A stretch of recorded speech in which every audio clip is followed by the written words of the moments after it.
ధనం ముందు గుడ్డిదైపోతూ ఉంది గుణం, ఆస్తుల ముందు ఆవిరైపోతున్నాయి ఆప్యాయతలు.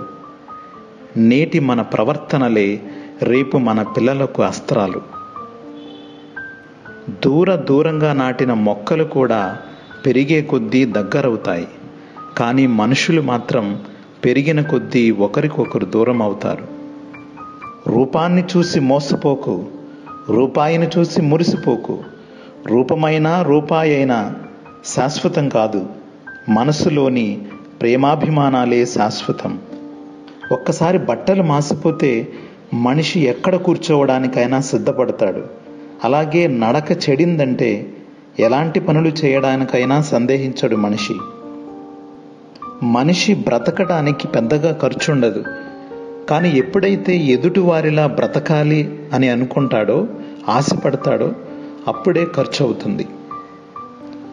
అవసరాలన్నీ తీరిపోయాక చేసిన మంచి మరచిపోయి కీడు తలపెట్టాలని చూస్తే కాలం సహించదు, ధర్మం ఊరుకోదు, జీవితాంతం మరిచిపోలేని గుణపాఠం నేర్పుతుంది.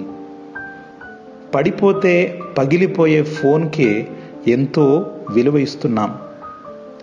అలాంటిది జీవితాంతం మనతో ఉండే బంధాలకు ఇంకెంత విలువ ఇవ్వాలి?